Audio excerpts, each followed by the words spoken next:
My name is Emily Henry. We live in Leilani Estates. Sure. We had several days before things started really getting scary. We had lots of earthquakes, and living here we knew that if we were starting to increase, we needed to be very in sync with what's going on. So we're always all hooked up to all the notifications from Civil Defense, from USGS, and everything else. But it happened. It happened. And I work with intellectual and developmentally disabled folks. And one of the police officers that came to our house, I work with his son, and he says, 1 hour. So it was like, this is real. And within that hour, we left our home looking kind of like the Beverly Hillbillies.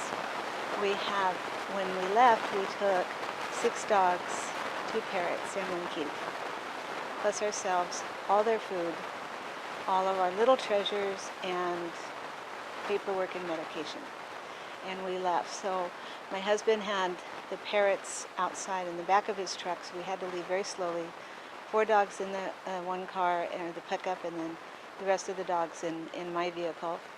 We left the checkpoint at that time and turned, and within about 3 minutes, my husband had a blowout, going only 15 miles an hour. So we made it into town to Lex Brody's, and they were amazing. This is where it started to get amazing, that we had to have our tire fixed.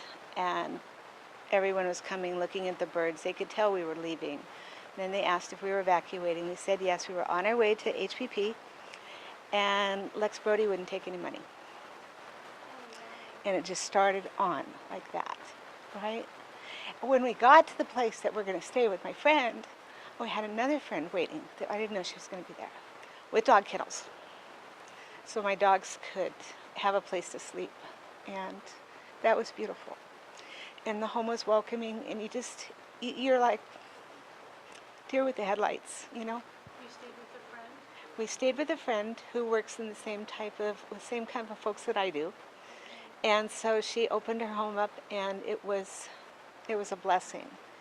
The animals couldn't sleep for 4 days, but my husband stayed down there with them so they would have someone really close, because the home sat 17 steps up in the air, big pillars underneath wherever all the animals were. Then the 6.9 decided to rear its ugly little head, and that was quite scary. At that point, we hadn't been back to our house since we evacuated. And my husband went about 4 days later, I think it was, and all our plumbing was broken under the house. And so and what it had done then is backed up into the house, and This was your house on Leilani? the house on Leilani, and all the floors were flooded and that type of thing. He fixed it, immediately, but then we didn't know. There was only a few fissures that had been, coming out, so we didn't know. We stayed away for 8 weeks, and then the fishers were making a path on where they wanted to go, so we knew that they had their own intentions, and it wasn't at that point at our place. So we're 4 streets down from the highway and 5 streets from Fisher 8. Not on the Malama side, on the Kahokai side. And there was a lot of folks that didn't leave ever, that stayed there, and one was our neighbor, so our house was always being checked. There was folks down on, very close friends of mine down on Nohea, and there was a retired DEA agent who was down there with his dog, and he figured his home was going to be taken, so we offered our house, since we weren't in there, that they could come, because he didn't want to leave his street, because they knew, everyone, and his dog was a retired DEA dog.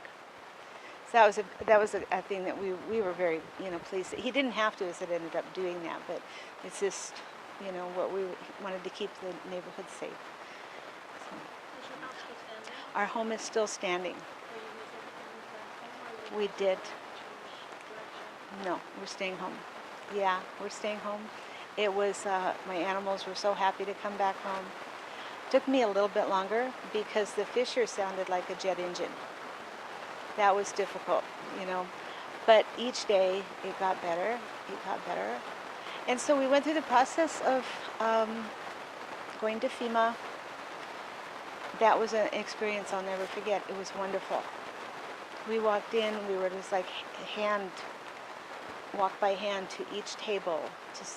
They determined what maybe we needed, then we went to those tables and telling us what was the most important thing. Don't lose your number. Don't lose your number, because I was just still like this. And then we started the process. So when FEMA went into Pahoa to the community center, we went there. I had to meet our assessor in the parking lot of the Grand Nani Loa because he couldn't come in. That was fun.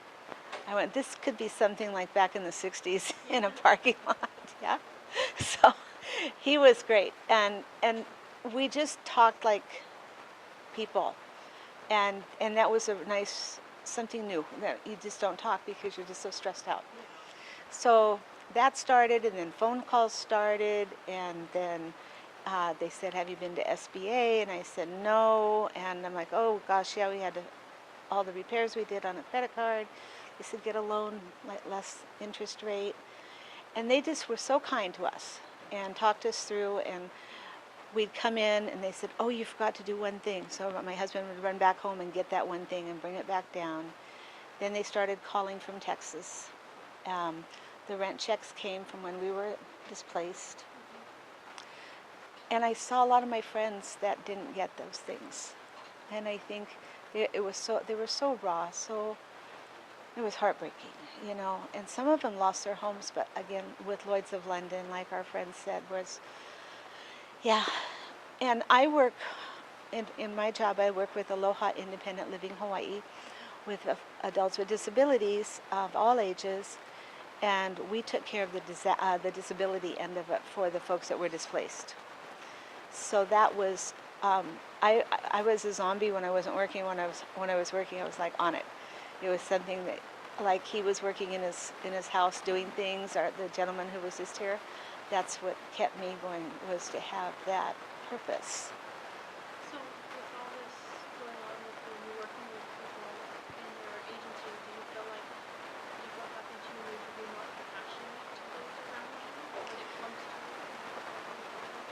It was, I've been doing it for so many years, the empathy and the compassion. What I was learning, I shared with them. So they, too, you just stalled. So let's try this, let's try that, let's go to this agency, let's go to that agency. And we were able to do many wonderful things. We had one evacuee that was in Leilani that family came to help her. She was confined in a hospital bed, and it got broken. So it was assigned to me. I said, well, let's just go get her another one. So I knew what agency to go ask, and she got one. And one with needed, they were leaving their home. It's still standing, but they were way down by Fisher 8. So they were building a new home, a new tiny home, and he needed some cover for rain and sun while he was building, and we were able to get him a canopy so he could continue doing that type of thing. Another one had her water pump stolen. Made a call, right? So that's because we would all meet once a week and find out who has what, who can try. Maybe it won't always work, but that was the beauty that we were able to share and get things done. And it's still ongoing. It's still ongoing because folks are still coming back. Still, they're ready to come back. They need things, so it doesn't stop. FEMA said to us, Red Cross and FEMA are like mop-uppers. And we've had nothing but good stories come from FEMA.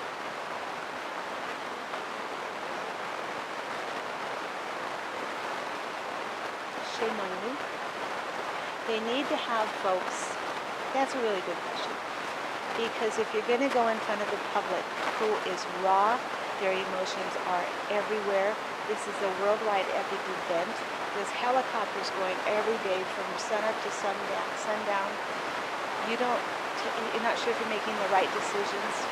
when you put an official up in front to talk, he needs to have empathy, compassion, and that was huge. That's a huge thing to know that, say 4 years ago, when Daryl Oliveira was our civil defense director, and Billy Canoy, our mayor. It was the perfect combo. We had Daryl who kept us, glued and listened, and we were, yeah, okay, we're gonna do that, okay, we're gonna do that. And Billy who brought that little bit of the humor, but so much compassion. And that's what we needed. And that's answers that question. Leilani is, we're strong. The hub is amazing.